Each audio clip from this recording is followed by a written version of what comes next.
Ok, parfait. Alors bonsoir à tous, merci d'être là. Donc en effet, comme disait Julien, c'est notre cinquième live No Bullshit qu'on a démarré dans le cadre, en fait, au début du confinement. On s'était dit comment on pouvait, à notre façon, partager de la valeur, des conseils. Et l'idée, c'est d'être le plus concret possible chaque semaine. Donc en général, on aborde un sujet en 20-25 minutes, pas plus. Et puis après, il y a une grosse session questions-réponses. Donc voilà, si durant la présentation vous avez des questions, bah, n'hésitez pas à les mettre dans le chat et on les reprendra voilà, durant la session. J'en profite également pour vous dire en fait, qu'on a démarré en fait, ces conférences. On avait simplement prévu de passer un peu de temps et de partager de la valeur, comme je disais. Et on a eu pas mal de demandes sur des formations. Et du coup, on est en train de travailler là sur une formation et on est à la recherche de 2-3 personnes. Donc, si vous êtes intéressé sur un accompagnement sur LinkedIn, à trouver des clients, on est en train de monter là une formation de zéro et on cherche donc 2-3 personnes pour les accompagner. Et l'objectif, bah, c'est générer du business directement par LinkedIn. Donc, on partage un peu toutes les stratégies qu'on peut avoir. On veut essayer de mettre en place différents modules. Donc, si l'idée vous intéresse, il suffit de nous envoyer un message en privé, soit à moi, soit à Julien Pigouret sur LinkedIn. Vous nous envoyez un petit message et puis on organisera un rendez-vous téléphonique pour voir un peu votre projet. Et voilà, l'idée, c'est de pouvoir démarrer dans les 2 prochaines semaines, de prendre 2-3 personnes et de les aider vraiment étape par étape, vraiment du consulting pour les aider à générer du business assez rapidement sur LinkedIn. Donc voilà, donc si l'idée vous intéresse, bah, n'hésitez pas à nous envoyer même dès maintenant un DM sur LinkedIn. Euh, donc pour parler un peu du sujet de ce soir, comment construire sa communauté en 2020, pourquoi on parle de ce sujet-là? C'est peut-être un sujet qui est un peu sous-estimé. Depuis longtemps, finalement, on peut penser que d'avoir une communauté autour de soi, ça n'a pas forcément de valeur. Et en tout cas, je me suis rendu compte d'une chose, c'est que les gens, les entreprises, les indépendants, qui avaient une communauté, qui avaient une base email, qui avaient des gens qui les suivaient sur les réseaux sociaux, étaient en fait beaucoup plus forts à sortir de la situation actuelle. Et que du coup, vouloir construire une communauté aujourd'hui autour de valeurs, bah, en fait, ça a quand même beaucoup d'avantages, surtout en période de crise, mais même en période faste de croissance, ça vous aide à faire les bons choix. Et donc c'est pour ça qu'on a décidé de parler de ce sujet-là cette semaine. Euh, pour développer un peu là sur le sujet et pour vous présenter un petit peu le sommaire, donc on va aborder 3 questions. Donc, quels sont les bénéfices d'animer une communauté, comment construire sa communauté en 2020 et quels sont les supports ou leviers à privilégier. Et puis, comme toujours, une session questions-réponses où là, vous pouvez poser toutes vos questions. Euh, pour introduire le sujet, je pense qu'il y a quelque chose qui est important à comprendre, c'est qu'on est passé de la transaction à la conversation. C'est-à-dire qu'aujourd'hui, les gens ont besoin de communiquer, ils ont besoin de converser avec vous, et c'est pour ça que les réseaux sociaux aussi existent. C'est que les gens ont besoin de converser. C'est pour ça que les gens envoient des tweets à des marques. C'est pour ça que les gens mettent des commentaires dans les posts Facebook. Et c'est aussi pour ça que s'il y a un endroit où vous devez passer beaucoup plus de temps aujourd'hui sur LinkedIn, bah, ce n'est pas dans le fil d'actualité, même si c'est important de liker des contenus et de mettre des commentaires. Mais c'est plutôt de créer des conversations dans la partie messagerie. C'est ça qui est important aujourd'hui. Il faut comprendre que savoir converser, savoir lancer une conversation, savoir relancer aussi une conversation, ben, en fait, c'est ça qui a de la valeur ajoutée quand on veut vendre des produits. Et donc, de passer du temps à échanger avec les gens, que ce soit par LinkedIn, que ce soit par email, peu importe le format, c'est vraiment essentiel et important de voir et de savoir converser. Pour la suite, Julien, je te laisse la parole pour continuer à développer sur le sujet.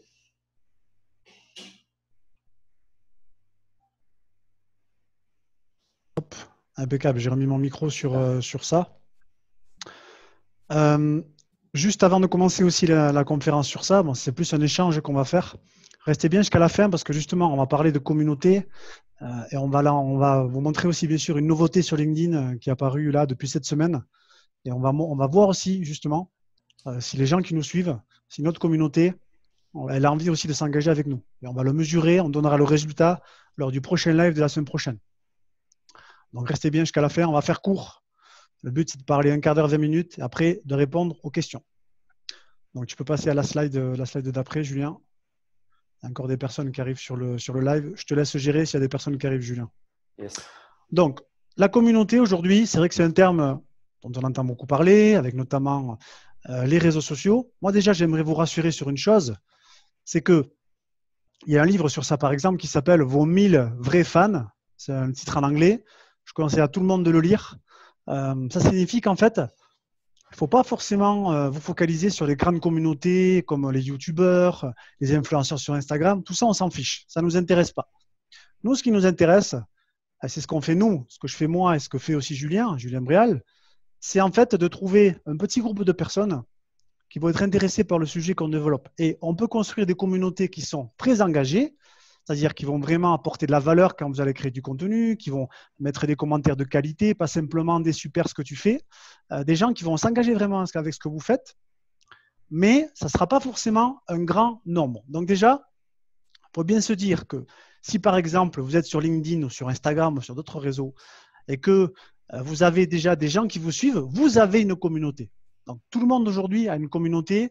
Donc c'est ça vraiment que je veux que tout le monde comprenne. Et ne vous focalisez pas sur des métriques qui, fondamentalement parlant, après sur la partie business, ne vont pas forcément apporter grand-chose. Donc petite communauté, grande communauté. Nous, ce qu'on veut, c'est une communauté plutôt nichée.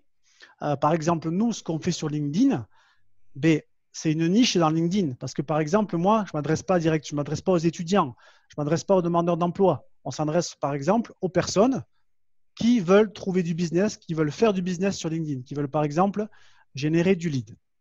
OK ? Donc, il faut bien avoir en tête que sur Internet, des communautés sur des publics ciblés, sur des marchés de niche, c'est possible.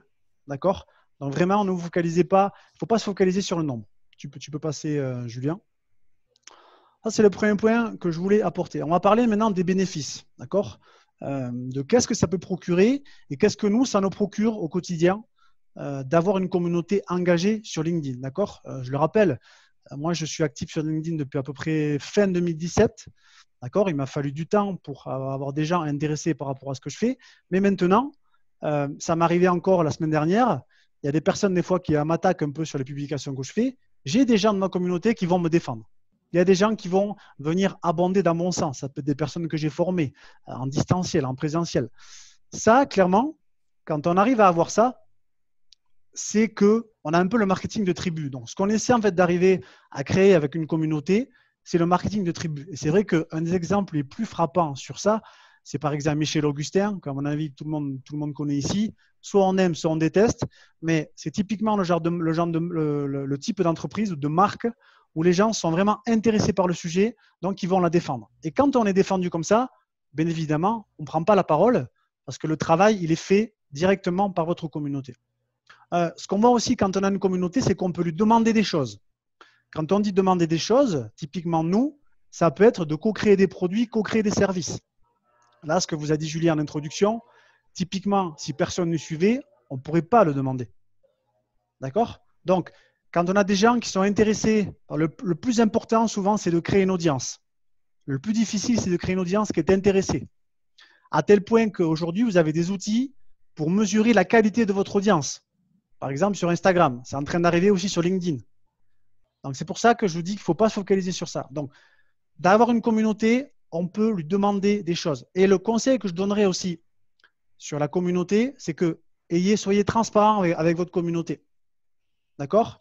Il y a une très bonne vidéo sur ça de Marketing Mania, qui est la chaîne francophone la plus suivie sur le marketing pour la partie francophonie. Je vous invite à la regarder. C'est une vidéo qui dit « Les youtubeurs ne sont pas vos amis ». D'accord ? Donc, si vous créez une communauté, vous devez assumer qu'il y aura une dimension business par la suite. Il faut être transparent par rapport à ça. Vous pouvez être passionné par un sujet, vous pouvez avoir très envie de faire du contenu, vous êtes hyper intéressé, vous voulez apporter un max de valeur, mais il faut être transparent avec les gens. C'est important parce qu'après, on pourra vous le reprocher. OK ? Moi, par exemple, quand il y a des personnes en privé qui nous demandent des conseils en plus, je dis, bon, je peux t'apporter des conseils en plus, mais après, ça va devenir payant. Il y a des gens qui comprennent, des gens qui ne comprennent pas. Ce n'est pas grave, ce n'est pas le débat. Mais sachez que ça va arriver. Avoir une communauté aussi, on a un flux d'opportunités qui est très régulier. Par exemple, moi, aujourd'hui, il y a 3 personnes qui m'ont contacté pour faire un travail de collaboration avec moi. Hier, il y a une personne qui m'a contacté pour faire des articles sur un des blogs les plus suivis sur le marketing digital en France, sur LinkedIn. Donc, concrètement, moi je dis souvent, avoir une opportunité, c'est essayer, alors attention, parce qu'au début, ce n'est pas comme ça, c'est essayer d'avoir des opportunités qui sont choisies plutôt que les opportunités de la masse. Et c'est valable pour tout le monde. C'est valable pour les étudiants, c'est valable pour les demandeurs d'emploi, c'est valable pour les gens qui sont indépendants, c'est valable pour les salariés, c'est valable pour tout le monde. Vous aurez des opportunités qui vont arriver vers vous. C'est un peu aussi l'inbound marketing, ce que fait aussi Julien. Les clients qui viennent à vous, les opportunités vont venir à vous. Donc, il faut sortir un peu de votre zone de confort et on va en parler juste après. Comment est-ce qu'on peut essayer de fédérer une communauté autour de vous? On peut enchaîner sur ça. Donc, on va aborder les éléments sur la construction. Comment est-ce qu'on fait pour la construire? Et comment est-ce que nous, on essaie de la construire? Première chose, première erreur que je vois tout le temps sur notamment LinkedIn, les gens parlent trop de eux. OK? Tout le monde s'en fout de vous. Voilà, ça, il faut en avoir conscience. On a encore eu l'exemple avec Julien quand on a interviewé, quand on a fait un échange avec une personne de manière spécifique. C'est vraiment important de penser d'abord aux gens que vous voulez toucher. Ça va commencer par le contenu. Ne faites pas du contenu qui vous intéresse qu'à vous. Faites du contenu qui intéresse votre communauté. Comment est-ce qu'on fait pour avoir ça? Soit vous avez des outils d'inbound marketing, type CMrush, type Ubersuggest, on en a parlé aussi plusieurs fois dans les lives. Sinon, posez des questions à vos prospects. Faites des entretiens qualitatifs. Nous, quand on a des clients au téléphone pendant 3 quarts d'heure, moi, je peux vous dire que je note plein d'éléments. Je note aussi des verbatims. Je vais noter des phrases clés. Et je vais m'en resservir après. Je vais m'en resservir déjà pour faire du contenu et après pour m'aider à adapter, par exemple, mon approche et mon offre. Ça, c'est un conseil qui est très important. Deuxième point, vous devez accepter d'apporter de la valeur. C'est-à-dire que moi, le contenu que je fais sur LinkedIn, il y a des contenus que je pourrais faire payer. C'est-à-dire qu'il y a des contenus que j'ai sur LinkedIn que vous allez retrouver dans certaines de mes formations ou que vous allez retrouver dans certaines de mes accompagnements. Ce n'est pas grave. Quand vous allez commencer, il n'y a personne qui vous connaît. Donc, vous devez montrer de quoi vous êtes capable. Mais vous ne devez pas montrer vos trophées. Hein. Vous ne devez pas montrer j'ai la certification sur un tel, je sais utiliser Instagram sur ça. Non, tout le monde s'en fiche.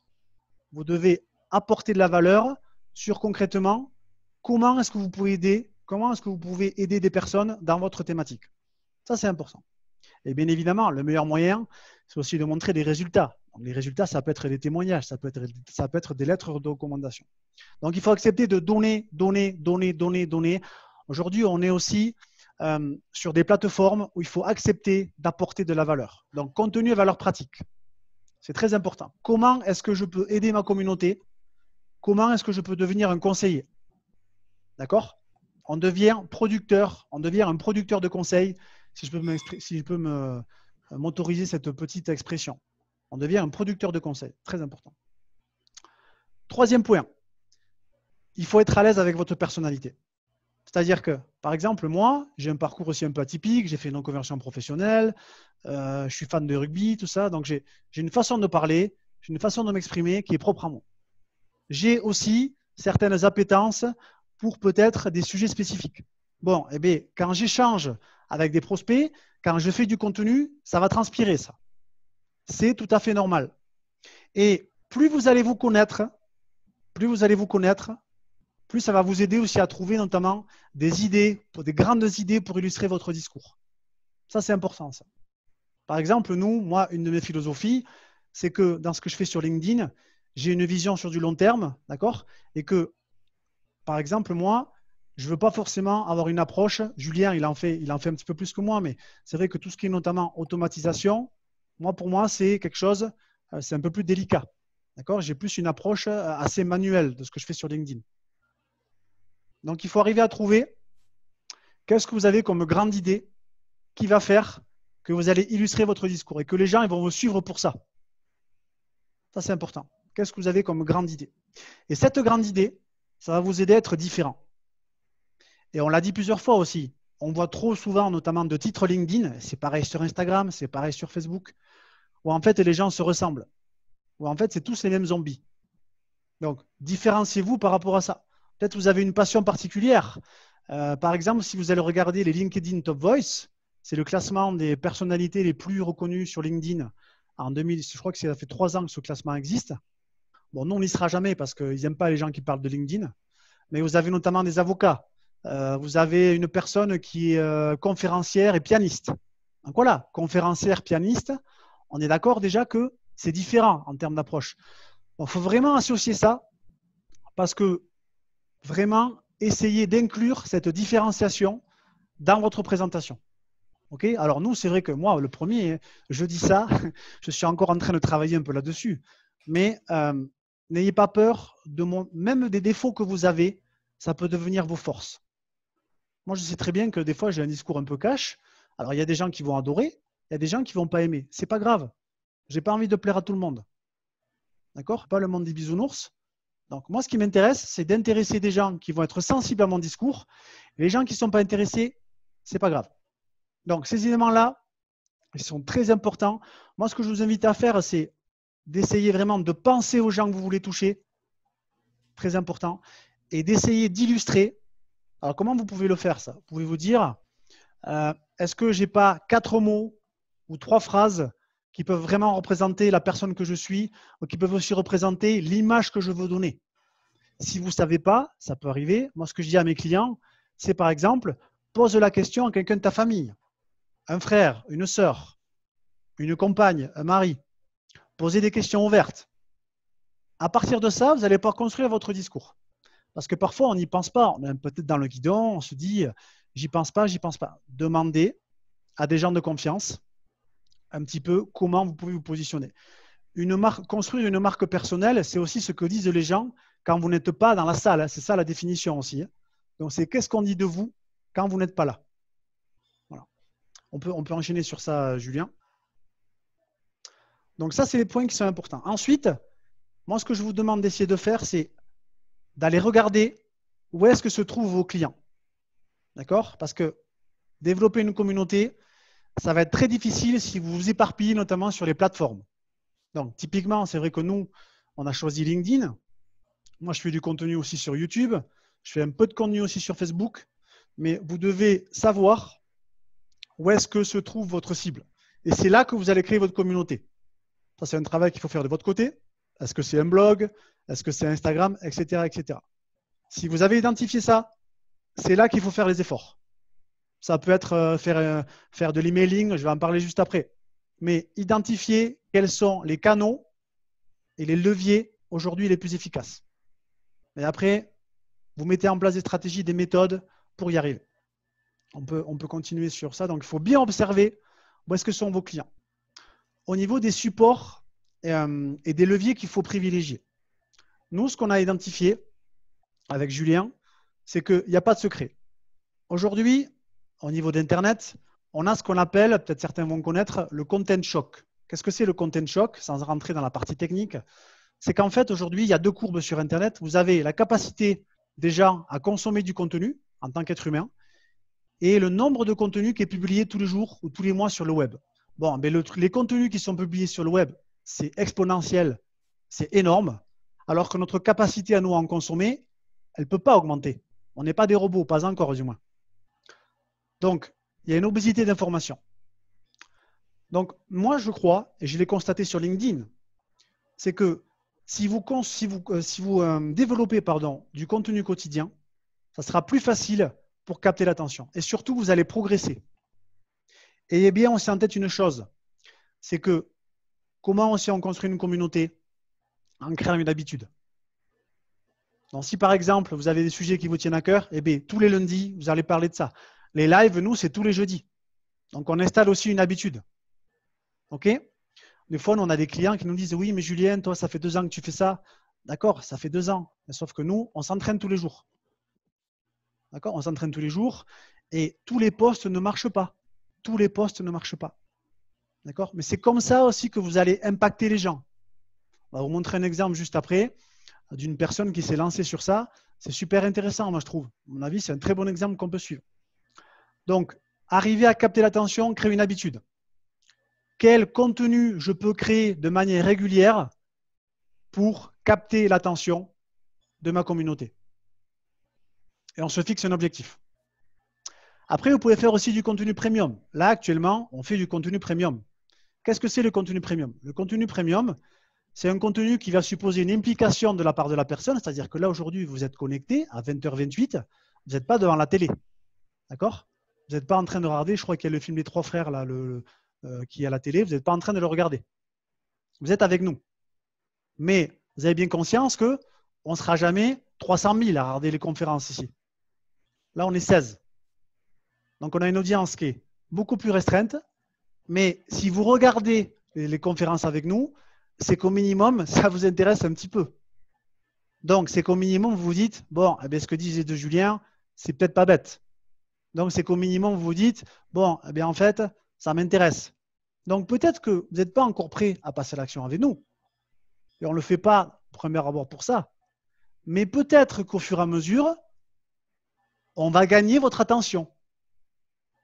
Et que quand vous allez avoir envie de vous former et quand quelqu'un va vous dire « Tu ne connaîtrais pas quelqu'un qui fait du LinkedIn ?» Ah ben là, il n'y a pas débat.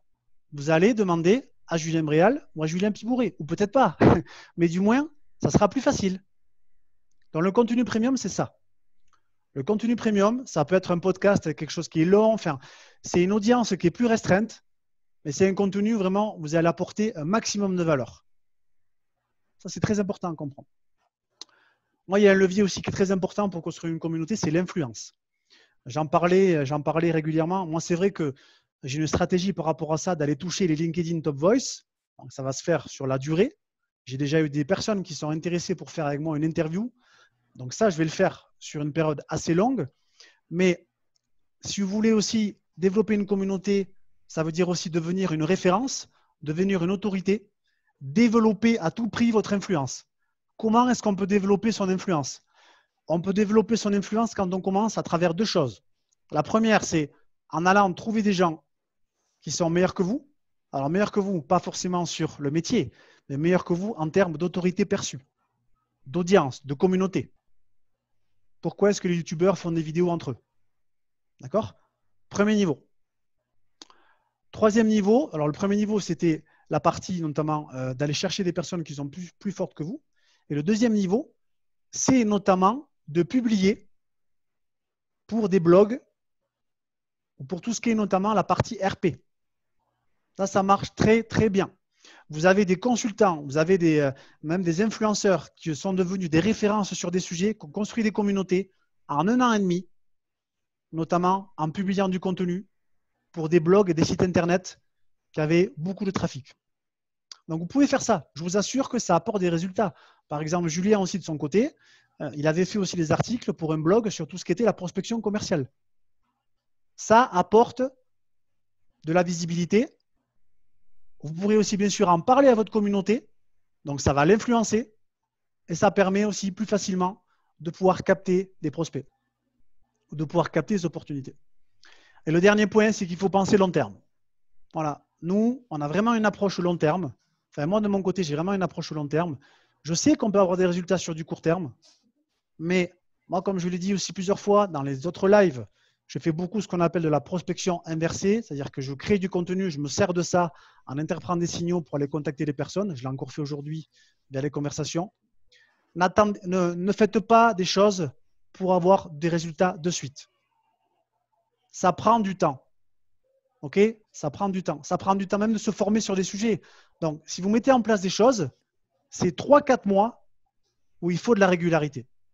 Ça, c'est hyper important d'avoir ça. Si vous voulez réussir vraiment à créer une communauté, c'est des actions répétées sur la durée. Et ça ne demande pas forcément beaucoup d'efforts. Ce qu'il faut, c'est le faire de manière qualitative. Moi, je ne crois pas à tous ces gens qui vous disent oui, il faut travailler plus fort que les autres. Non, je pense que ce n'est pas vrai ça. Je pense qu'il faut être malin. Je pense qu'il faut savoir quel levier on peut activer. Là, on vous en a donné certains. Mais ce qui est sûr, c'est que si vous voulez avoir de l'autorité, ça va passer aussi par les contenus que vous allez publier. Et si vous voulez être bon dans vos contenus, il faut s'entraîner. Et il faut surtout accepter qu'au début, les contenus seront pourris. Pour ceux qui débutent, ceux qui vont accepter de devenir un média, au début, les contenus seront pas forcément de très bonne qualité. Mais ce n'est pas grave. Posez-vous la question, qui vous suit aujourd'hui? Combien de personnes vous suivent aujourd'hui? 500, 300, 1000, 2000. En soi, quel risque vous prenez? Quel risque vous prenez? Voilà, on peut continuer sur ça. J'ai pris un exemple. J'ai pris un exemple d'une personne. Donc, c'est un profil LinkedIn, donc Nina Ramen. Depuis le début du confinement, je crois, elle a commencé, donc elle envoie un email par jour aux gens qui sont intéressés sur le domaine du recrutement. Ça, concrètement, c'est un effort, parce que même elle l'a dit dans sa dernière publication, alors je ne la connais pas personnellement, pour moi c'est un bon exemple, elle a dit que c'était un vrai travail pour elle de faire ça. Parce qu'il ne faut pas croire, si on crée du contenu, on n'a pas tout le temps non plus l'inspiration. Elle a un taux d'ouverture de 70% sur ses emails. Donc, je ne sais pas concrètement combien de personnes qui sont abonnées. Mais là, c'est clairement un levier pour développer sa communauté. Si vous voulez développer une communauté rapidement, il faut être malin et surtout, il faut accepter au début, notamment, de produire du contenu de manière régulière. Alors, quand je dis contenu quotidien, ça ne veut pas dire publier tous les jours. Contenu quotidien, par exemple, pour moi, c'est moi, j'envoie un email tous les lundis à ma mailing list. Le mardi, j'essaie de faire une vidéo YouTube. Le mercredi, souvent, j'ai lundi, mercredi, vendredi, je fais un post sur LinkedIn. Voilà, ça ne veut pas dire forcément tous les jours. Mais il faut faire en sorte de nourrir les gens que vous voulez toucher. On pourrait dire aussi nourrir le lead. OK? Très important d'avoir ça en tête. Donc, là c'est un petit peu ce que je voulais évoquer pour la partie communauté. Nous, c'est sûr qu'on pense que c'est un levier qui est hyper puissant, c'est sûr et certain. C'est pas facile, hein, c'est pas facile, c'est sûr, parce qu'il y a aussi un côté, je pense, différenciation. Mais je ne crois pas qu'il faut. Enfin, c'est pas la peine d'essayer de ressembler à une personne que vous n'êtes pas pour développer une communauté. Moi, j'ai développé ma communauté sur LinkedIn. Je ne me suis pas transformé en quelqu'un d'hyper enthousiaste. Je ne me suis pas transformé. Je n'ai pas été la caricature de moi-même. Je suis resté moi-même. J'ai créé du contenu. Les gens sont venus à moi. Donc, ce n'est pas forcément tout le temps se créer un personnage. C'est ça que je veux dire. Ça peut aussi passer par le contenu que vous allez créer. Ça prend du temps, mais ça apporte des résultats sur la durée. Voilà ce que je voulais dire pour ça. J'avais mis autre chose, je crois, juste après. Non, tu veux faire la conclusion, Julien, de ça? Oui, je propose un peu une conclusion, essayer un peu j'ai essayé de relever quelques points importants pour essayer de résumer un peu ton propos. Je pense que ce qu'il faut avant de démarrer, c'est de se poser en effet la question, comme tu l'as souligné, où se trouvent vos clients en fait et vos prospects. Logiquement, vos meilleurs clients, voilà, ils sont sur les bons supports. Enfin, il faut connaître ces supports-là. Est-ce qu'ils regardent des vidéos sur YouTube? Est-ce qu'ils consomment des newsletters? Est-ce qu'ils sont sur LinkedIn? Et je pense avant de démarrer, il y a ce travail-là de compréhension de votre cible et de savoir où il se trouve. Parce que vous allez faire beaucoup d'efforts à créer du contenu en vous disant OK, on part sur tel et tel support, on commence à publier du contenu. Et ça se trouve, les résultats au bout d'1 ou 2 mois ou 3 mois, vous allez être fatigué, vous allez vous essouffler simplement parce que ça ne va pas fonctionner autant que vous l'auriez espéré. Donc, je pense que le point de départ, c'est vraiment de bien analyser sur quel support se trouve votre cible. Deuxième point, je crois qu'il est important, c'est de ne pas multiplier au départ les plateformes. On nous dit qu'il faut être partout. Je pense que ça, c'est une erreur. Avoir une chaîne sur YouTube, avoir une page Facebook, avoir un profil sur LinkedIn. Ce qui est important, c'est être présent. Et donc, du coup, aujourd'hui, il faut créer du contenu. Et je vous laisse imaginer le temps que ça prend pour créer un contenu pour un support, pour ceux qui l'ont déjà fait, qui ont l'habitude de le faire. C'est très, très long et ça n'apporte pas forcément de résultats. Je pense qu'il faut plutôt démarrer sur une plateforme, y aller tous les jours, être productif, publier du contenu, créer de l'interaction avec les gens et développer une communauté sur une plateforme pour démarrer, plutôt que de chercher à aller partout. Là, je pense aussi c'est une erreur de débutant, c'est de vouloir être partout et finalement les résultats sont assez maigres à la fin. Donc, essayez de vous concentrer sur une plateforme. Voilà, ça c'est le deuxième point. Le troisième point, n'oubliez pas une chose, la problématique des réseaux sociaux, c'est l'algorithme. Et donc, du coup, être présent, avoir de la visibilité, c'est très bien. Sauf qu'il y a deux problématiques qui se posent. C'est qu'il y a beaucoup de gens qui ont de la visibilité sur les réseaux sociaux, mais qui n'arrivent pas à le transformer en business. Donc voilà, ça aussi, c'est une vraie problématique aujourd'hui. Donc, du coup, être visible, faire des vues, avoir des likes, de l'engagement, c'est bien, mais est-ce que ça se transforme en business?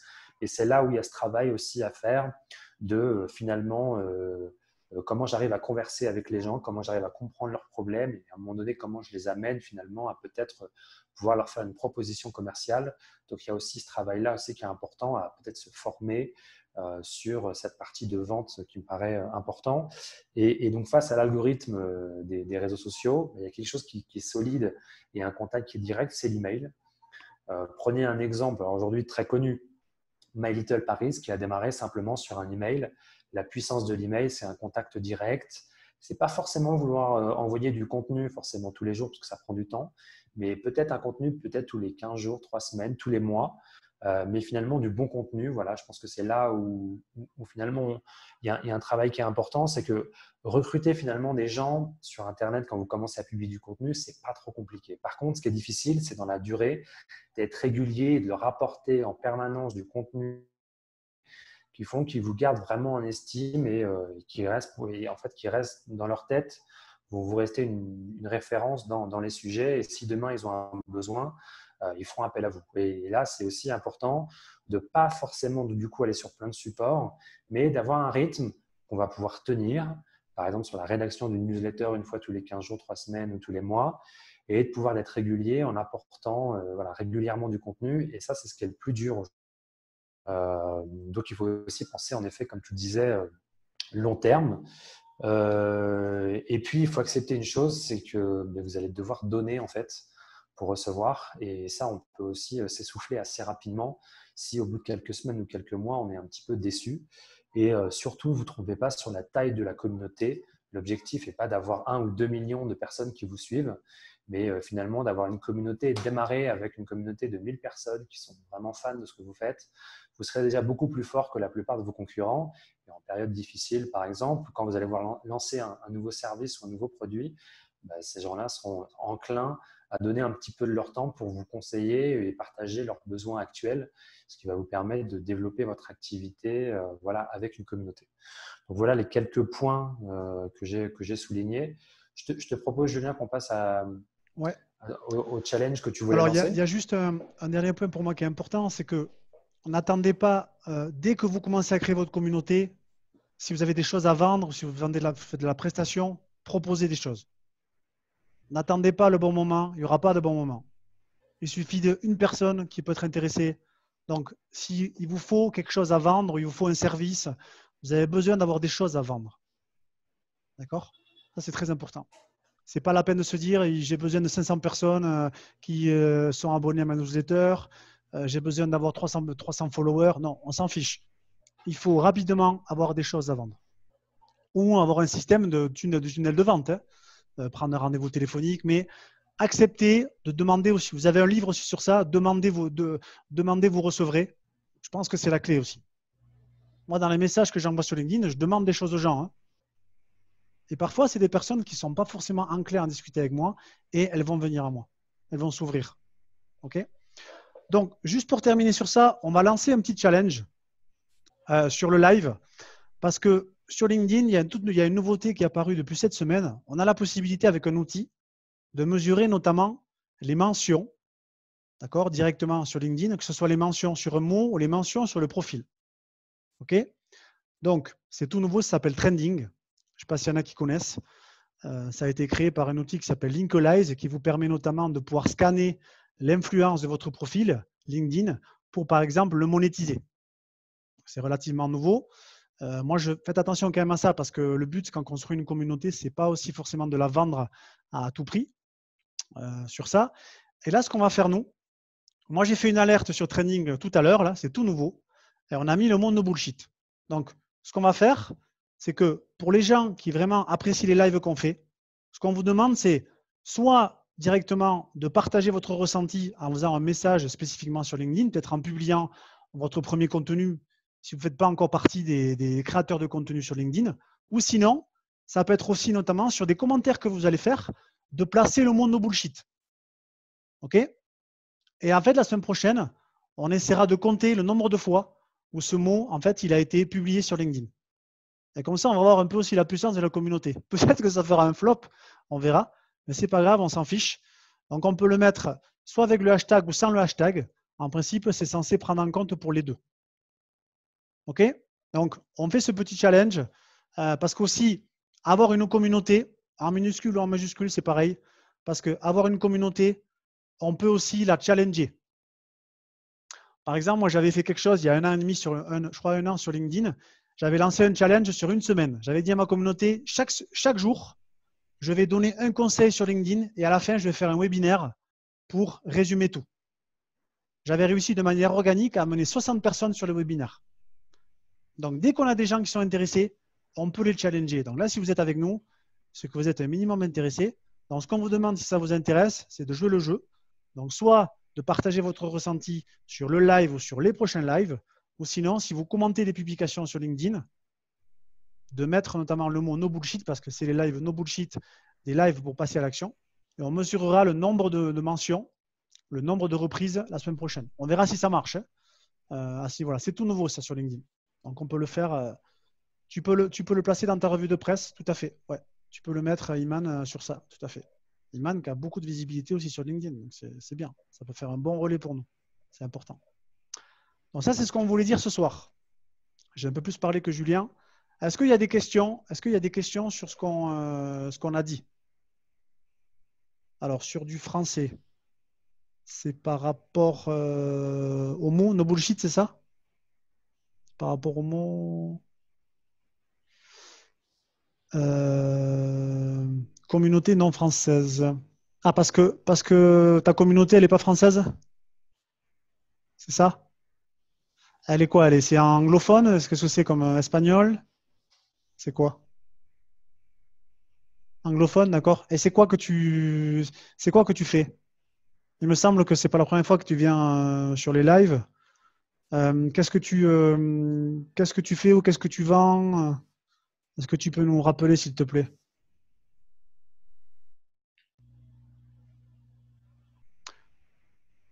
Posez-nous vos questions. Si vous en avez, on y répond. OK. D'accord, d'accord, d'accord. Donc, hors Europe. C'est une bonne question, ça. La question, c'est pourquoi tu ne peux pas vendre en fait?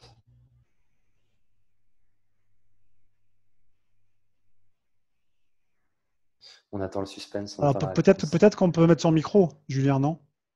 Oui, si tu veux, Marie-Caroline, ce Tu sera peux mettre ton plus. micro, je vais activer Ouais. ton micro. Voilà.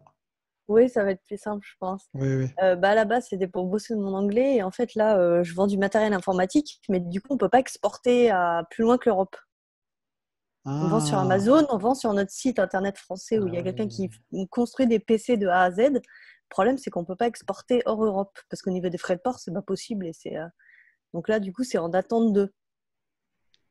ouais, mais alors, tu es en attente, J'ai mais alors, 70% de mon réseau qui est indien. ouais. Et comment tu fais pour l'atteindre, ce réseau? Comment tu fais pour le toucher? Comment tu communiques avec lui? Du coup, c'est via des messages privés. Enfin, ils sont quand même assez actifs. Et je sais que je peux l'utiliser quand je veux, mais du coup, pas encore pour le moment. D'accord. Ben, ce Oui, que je tu peux pense essayer de que. faire, Vas-y. on appelle ça, nous, on peut le faire quand on fait des formations, c'est on peut faire des pré-enregistrements. C'est-à-dire que les personnes peuvent se laisser en liste d'attente. Tu pourrais peut-être leur dire, on va lancer quelque chose ou on se prépare Ouais, à c'est ça. faire un lancement. Je ne sais pas, il faudrait le voir plus en détail. Mais ils peuvent déjà s'inscrire, peuvent déjà s'ils sont au courant. Ça se fait beaucoup, ça, pour les études de marché. D'accord. Notamment, tu as des agences qui te proposent, type Germinal, une agence sur le gros hacking, ils te permettent, par exemple, de tester ton idée en moins de 15 jours ou 3 semaines. Et en fait, ce qu'ils vont regarder, par exemple, si tu veux lancer un nouveau produit, je sais pas, sur la montagne, ils vont faire une page de vente, une landing page. Et par exemple, s'ils arrivent à capter 300 emails des gens qui sont intéressés, ils vont dire, OK, on a vérifié que ça marche, maintenant on peut lancer le produit. Et on va lancer le produit, donc 300 emails, ça veut dire que tu as déjà ta première communauté. Mm. Donc, tu peux faire quelque chose comme ça. Alors là, la problématique que tu as, en effet, c'est en termes de timing. Maintenant, si tu espères, enfin, voilà, si dans 6 mois, 1 an, tu as la possibilité de livrer hors Europe, je pense qu'il faut continuer à faire ce que tu fais parce que tu as de la visibilité, que tu crées des relations Oui. et que, en effet, tu puisses suivre tous ces gens-là qui pourraient être intéressés demain et de leur communiquer l'information le jour où tu Bah, pourras c'est leur ça, du livrer coup, les là, solutions. c'est ce que je fais actuellement. Et du coup, là, je vends rien sur LinkedIn, en fait. C'est dans l'attente de. Ouais, mais c'est pas parce que tu vends rien que tu ne dois pas, par exemple, alors là, on parle de capter des informations sur des gens, peut-être pour après les informer de ton produit ou de ce que tu vas faire. Mais encore une fois, comme l'a dit Julien, les algorithmes, ils changent beaucoup. Et ce qui est important, c'est capter des données sur les prospects, sur la cible. Donc, email, téléphone, c'est une des clés. Pourquoi est-ce que tous les gens sur le web, ce qu'ils regardent le plus, ils vont regarder, c'est la taille de leur mailing list.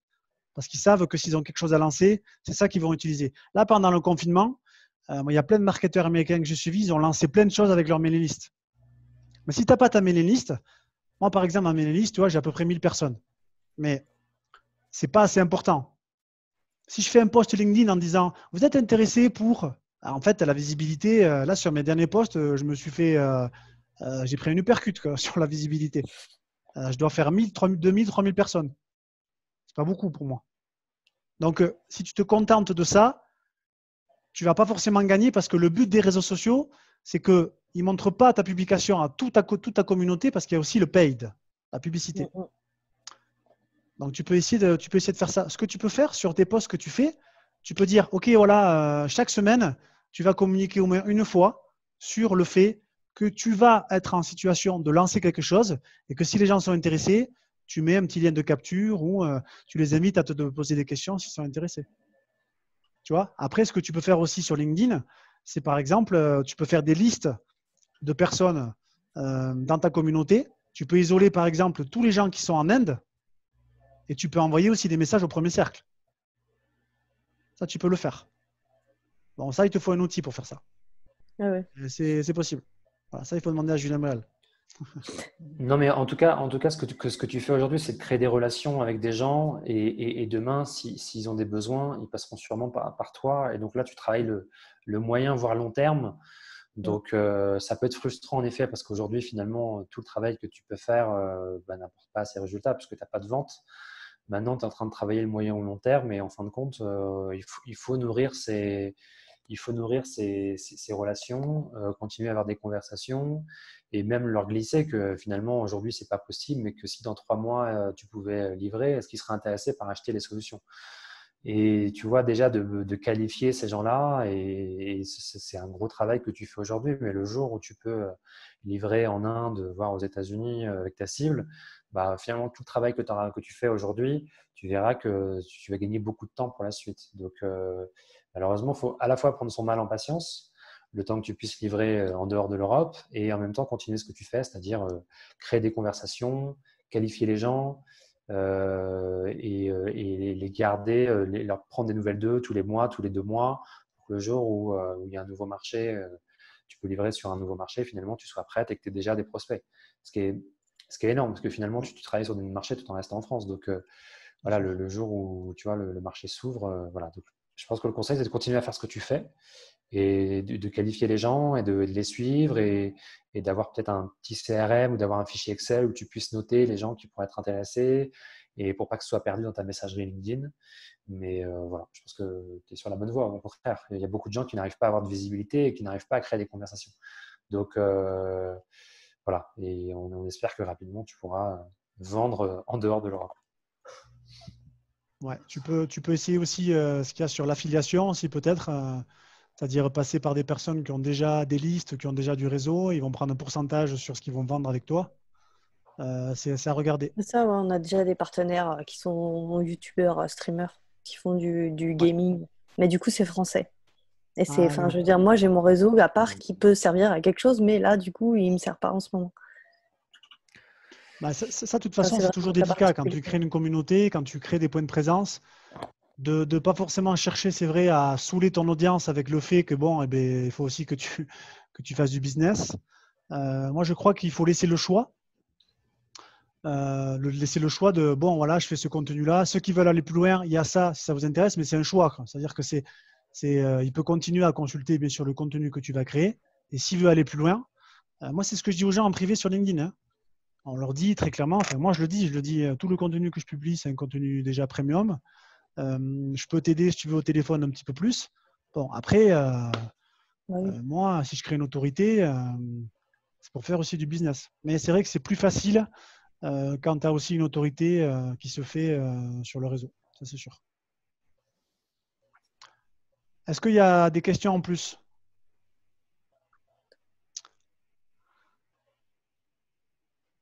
Alors, Alors, il y a une question. Alors, attends, je vais la lire. Lorsqu'il y a un bad buzz, vous laissez vos abonnés aller au front et vous ne prenez pas la parole. Ai-je bien compris? Si oui, vous n'avez pas peur que la situation devienne incontrôlable et que cela vous porte vraiment préjudice?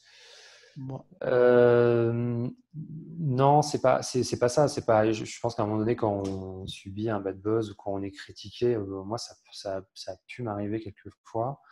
Non, je prends la parole et je dis pas à mes abonnés allez sur le post de la personne et dites ce que vous en pensez. Non, je pense qu'il faut. C'est juste. En fait, ce qui se passe, c'est que les gens vont le faire naturellement. Il ne faut pas leur demander. Et c'est juste que ça peut apporter. Quand on vous critique, en fait, certains de vos abonnés ou ceux qui vous suivent peuvent apporter une certaine nuance dans la critique qui peut être un peu parfois exagérée de la personne qui vous a critiqué. Donc l'idée, c'est pas d'utiliser sa communauté et dire aller en guerre contre cette personne, mais c'est simplement que les gens, s'ils commencent par exemple sur LinkedIn, à mettre des commentaires, à réagir à un post sur lequel vous êtes critiqué, je pense qu'ils vont apporter un petit peu de nuance et que du coup, ça va rééquilibrer peut-être l'image que la personne aurait pu donner de vous. Voilà, c'est plus ça. Et je ne conseille pas de pousser sa communauté sur une personne. C'est pas le but. Je pense que le retour de bâton sera assez négatif, je pense. Ouais, c'est surtout en plus après, moi, tout ce que je fais, c'est pour les gens avec qui je collabore. Hein. Et les gens avec qui je collabore, c'est pas les petits haters là, qui mettent des commentaires qui servent à rien. C'est les gens qui me prennent de la presta. Donc, moi, ça m'est déjà arrivé aussi de me faire attaquer sur LinkedIn. Franchement, ça m'est égal complet. Ça glisse sur moi presque. Bon, des fois, tu as envie de répondre, c'est sûr. Mais il faut prendre du recul sur ça. Il faut vraiment se concentrer surtout sur développer sa communauté, créer du contenu.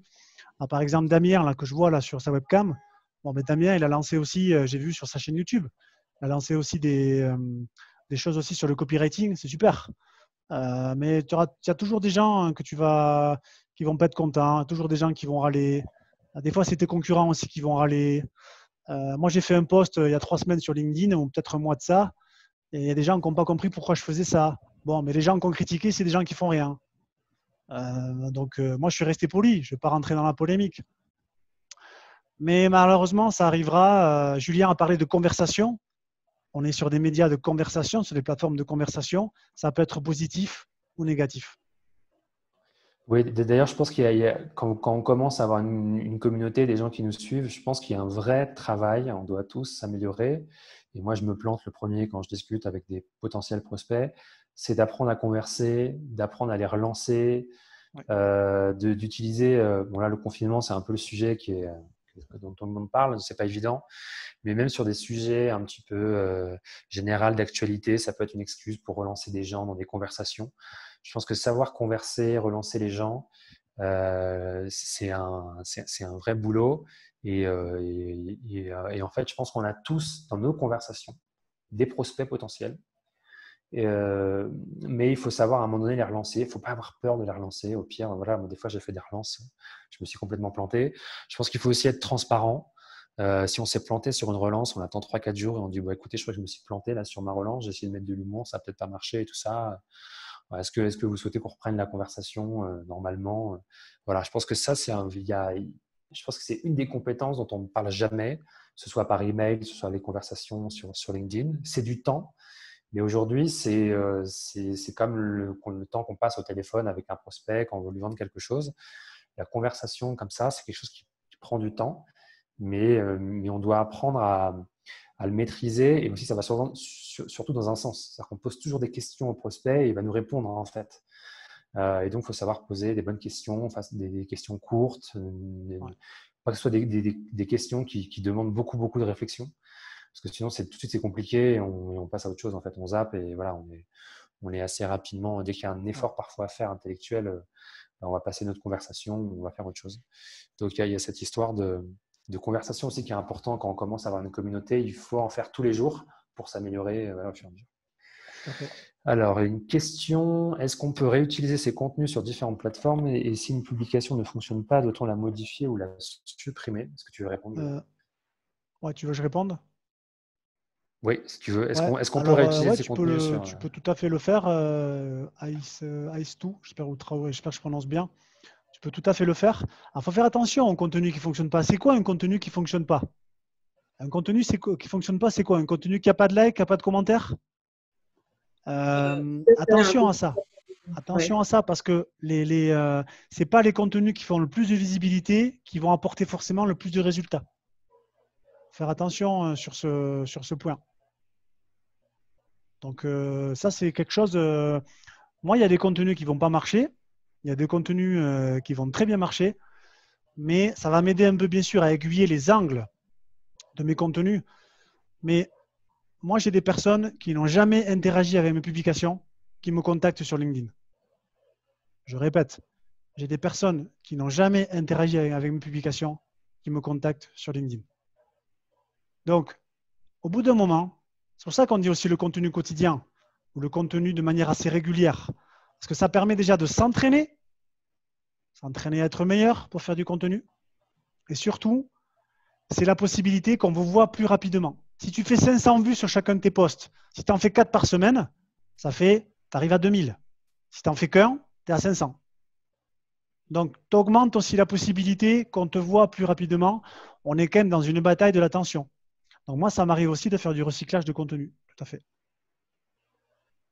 Alors, tu voulais peut-être intervenir avec ton micro. Moi, je vais te remettre ton micro. Où est-ce qu'il est? Ici.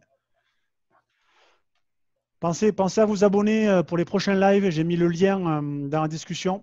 Peut-être, Julien, tu peux le remettre. Oui.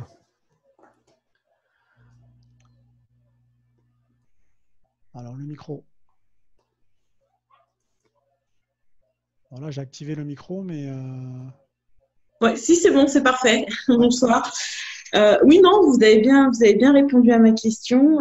Mais oui, c'était dans le cas surtout une publication qui n'a aucun retour en fait. Je me posais juste la question, est-ce que c'est quelque chose qu'on devait modifier ou pas? Et en fait, est-ce qu'on peut l'améliorer, peut-être ajouter une photo ou se dire, ben voilà, Ben, en fait, la publication, une fois qu'elle est partie, elle est partie. Ok. Donc, tu vas la modifier, mais l'algorithme, il ne va pas repartir à zéro.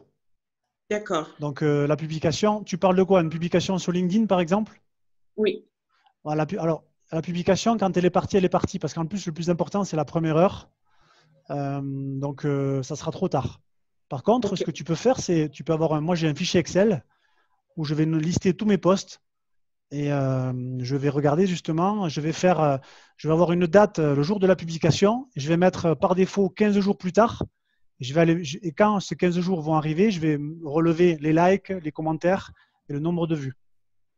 Et je vais mettre aussi le type de message, vidéo, photo, texte. Comme ça m'aide à arriver à voir un petit peu ce qui marche. Mais vraiment, attention à ça. Parce que ce n'est pas les contenus qui font le plus de visibilité. Julien, il pourra en parler. Moi, j'ai fait des contenus à 150 000 vues sur LinkedIn. Ça ne m'a rien apporté. Ok, merci. Faire attention à ça. Et puis, on apprend aussi des posts qui ne fonctionnent pas. Voilà, la question de se dire, OK, ça n'a pas fonctionné. Pourquoi? Parfois, c'est une question de timing. Parfois, c'est la forme qui n'est pas la bonne. Donc, voilà, il y a des posts qui fonctionnent. Je pense qu'il y a un truc, c'est que voilà, il faut publier régulièrement et il y a des posts qui vont cartonner, certains moins, et on apprend et on continue à publier.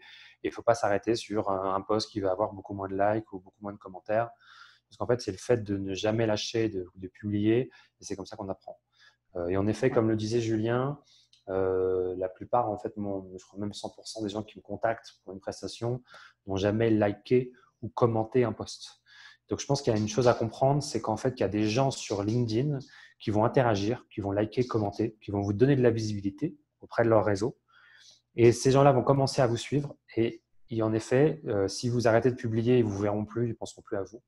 Par contre, en effet, le fait d'être régulier, vous allez rentrer dans leur tête et à un moment donné, quand ils vont penser à quelque chose, ils vont penser à vous. Et je crois que je pense que les contenus qui transforment le plus de prospects en clients, c'est parfois des contenus très spécifiques sur une problématique très, très spécifique. C'est-à-dire que ceux qui font des contenus qui ont beaucoup de visibilité, ça vous amène beaucoup de curieux.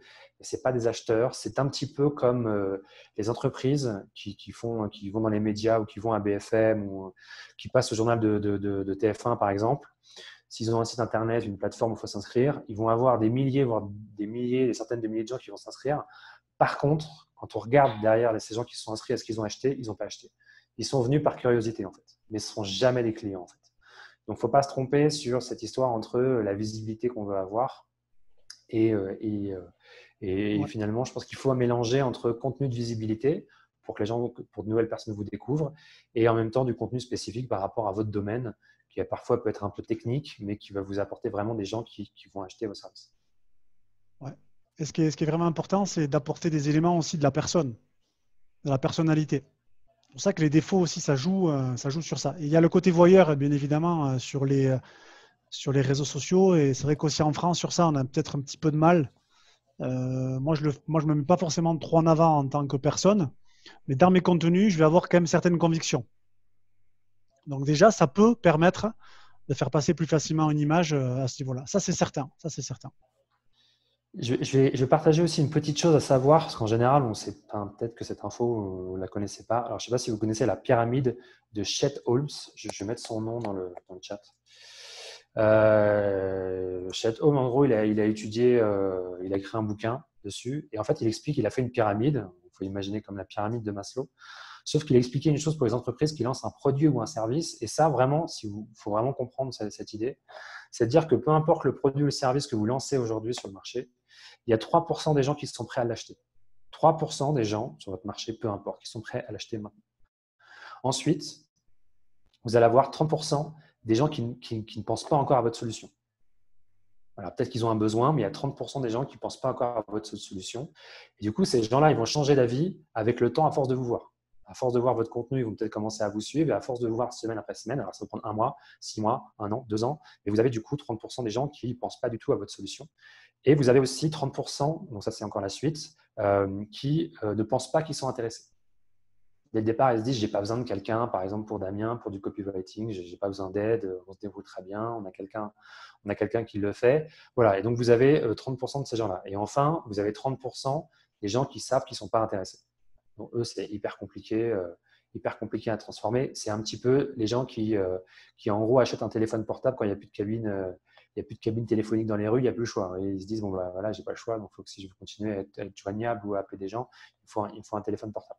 Donc, retenez bien cette idée. Quand vous lancez un produit ou un service, il n'y a que 3% des gens qui sont prêts à acheter maintenant et 30% qui en fait, ne pensent pas à vous. Donc, pensez bien à ça, c'est que c'est du long terme. Quand on vous dit que c'est du long terme, c'est sur la durée que vous allez convaincre les gens que votre service ou votre produit, ils en ont besoin.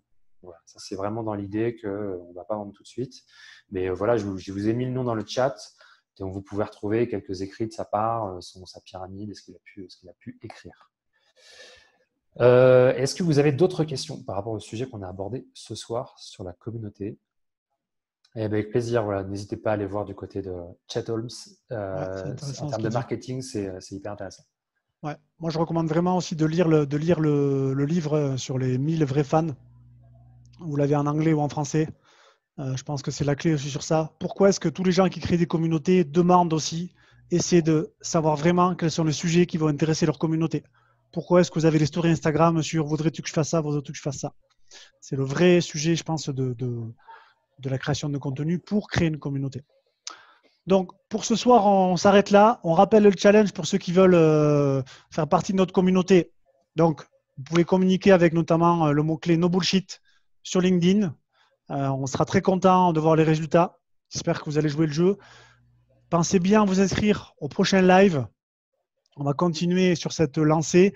Si vous avez des sujets qui vous intéressent, n'hésitez pas aussi bien sûr à nous le dire, soit dans le chat, soit sur LinkedIn, en public ou en privé. D'accord, on a déjà plusieurs idées pour les prochains lives. Le but, c'est d'avancer aussi bien sûr avec vous parce qu'on va créer la communauté No Bullshit. Donc, nous, on essaie de faire des lives pour passer à l'action. Bon, là, on a déjà donné pas mal d'éléments. Voilà. C'est certain qu'il y a beaucoup d'opportunités à faire ça. Lisez les bouquins qu'on vous a donnés avec Julien. Là. Très intéressant. Et suivez même aussi, là, si vous voulez, la chaîne YouTube Marketing Mania. C'est très intéressant le contenu qu'il publie. Pour le reste, pour toi, Julien, c'est bon ? Oui, c'est bon pour moi. Merci à tous. Voilà, merci à tous une nouvelle fois d'avoir été présents ce soir. Et puis, on espère à la semaine prochaine. Ouais, on se retrouve pour la semaine prochaine pour un nouveau live, no bullshit. Donc, des lives pour passer à l'action. Et on espère vous retrouver nombreux jeudi prochain, même heure. Ça sera le même lien. Et si vous êtes abonné aux emails, vous recevrez un email avec le replay. Tous les replays aussi seront à l'intérieur. Et ensuite, après, vous aurez le mail avec le sujet pour venir vous connecter avec nous. OK? Allez, bonne soirée à toutes et tous. On vous Merci à dit à tous. bientôt.